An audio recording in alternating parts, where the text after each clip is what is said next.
देश के महान क्रांतिकारी नेताजी सुभाष चंद्र बोस की जयंती के अवसर पर गाजीपुर जनपद के मरदा विकासखंड अंतर्गत स्थित घरिया गांव के सुभाष इंटर कॉलेज के परिसर में विद्यालय का वार्षिक उत्सव एवं नेताजी सुभाष चंद्र बोस की जयंती समारोह आयोजन किया गया। कार्यक्रम में मुख्य अतिथि के रूप में प्रदेश सरकार के कैबिनेट मंत्री स्वतंत्र देव सिंह जी ने अपना व्याख्यान प्रस्तुत किया। उन्होंने अपना क्रांतिकारी उद्बोधन देते हुए नेताजी सुभाष चंद्र बोस के बारे में बताया एवं देश एवं प्रदेश के वर्तमान राजनीतिक परिवेश पे विस्तार पूर्वक चर्चा की। से सम्मानित वीर अब्दुल हमीद की जन्मस्थली जनपद गाजीपुर की और यहाँ उपस्थित सभी बच्चों को, वरिष्ठों को, जनता जनार्दन से झुकाकर मैं प्रणाम करता हूँ। आप सबका अभिनंदन करता हूँ, स्वागत करता हूँ। इस क्रांतिकारी भूमि पर सुभाष इंटर कॉलेज में एक ऐसे व्यक्तित्व का स्मरण करने के लिए एकत्रित हुए हैं जिनके पराक्रम का लोहा पूरी दुनिया मानती है।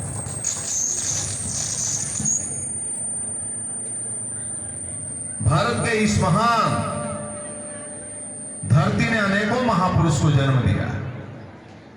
उन महापुरुषों में मानवता, अद्भुत साहसी थे, पराक्रम था।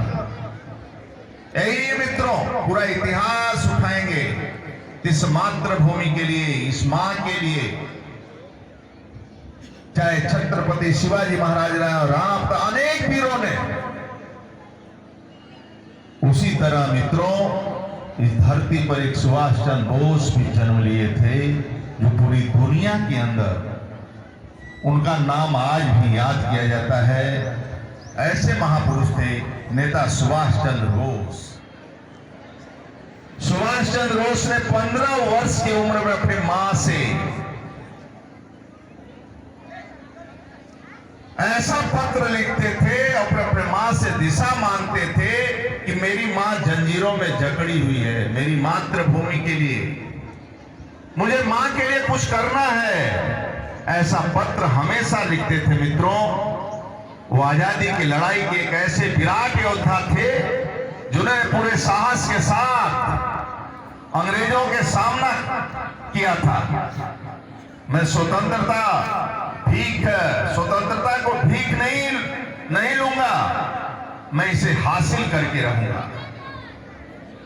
दिल्ली चलो का नारा दिया उन्होंने, तुम मुझे खून दो मैं तुम्हें आजादी दूंगा। ऐसे ओजस्वी ऊर्जावान नारों से नेता सुभाष चंद्र बोस जी ने भारतीयों के दिल में क्रांति की अलग जगाने का काम किया। मित्रों वो एक ऐसे वीर सैनिक के साथ साथ कुशल संगठन करता थे मित्रों।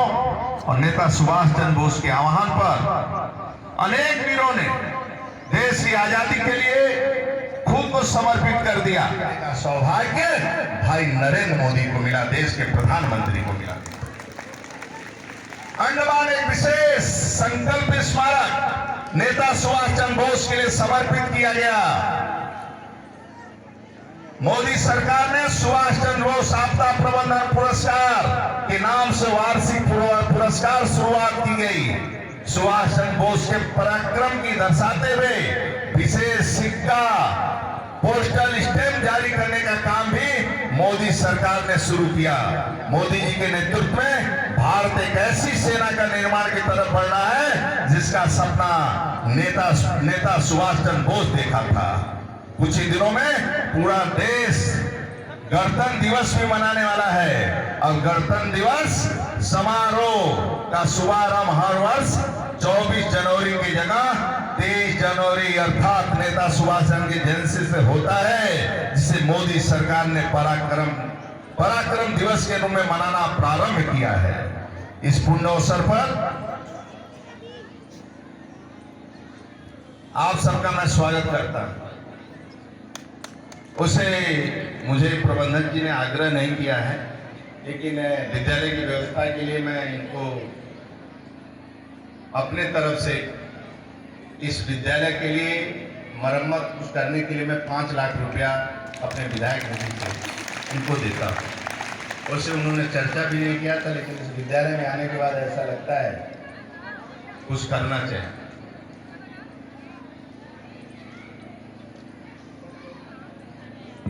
ये सब काम जो माननीय मोदी जी का सपना है कि सभी घरों तक 2024 तक जल देना है। जहां तक मुझे लगता है घोषणा में हम लोग 2024 करते हैं, यानी मोदी जी का सपना है कि शुद्ध पानी सभी घरों तक पहुंचे। मैं जल शक्ति मंत्री हूं, इसलिए आपको मैं बता दे रहा हूं कि सभी घरों तक एक अच्छी टोटी लग जाएगी, उस टोटी में शुद्ध पानी आएगा। लेकिन आपसे मेरा निवेदन है कि उस पानी को शुद्ध बनाए रखना है, आपका काम है।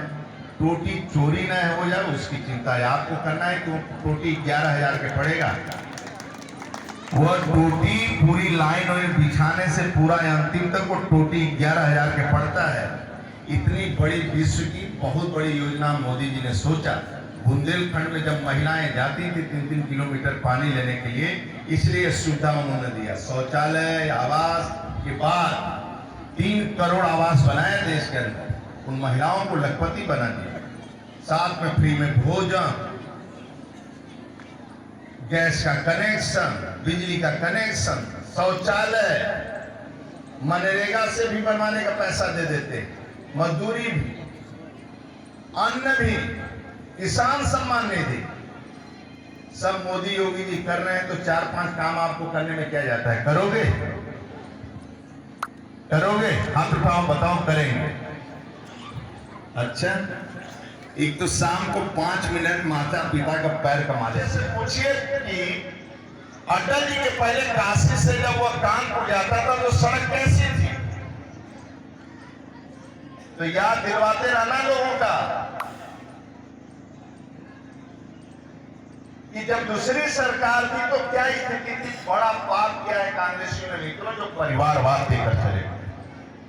मैं बात नहीं बोलना चाहिए मुझे, लेकिन परिवारवाद देकर कभी भी वंशवाद परिवारवाद से देश का भला नहीं होता है मित्रों। जिस संस्था में ईमानदार ज्ञानी रहेंगे वही संस्था आगे बढ़ता है। जिस राजनीतिक दल में ज्ञानी और तपस्वी रहेंगे वही पार्टी आगे बढ़ती है। और जिस दल में परिवार कब्जा करता है वह आगे नहीं बढ़ता है, वह भ्रष्टाचार का जन्म लेता है।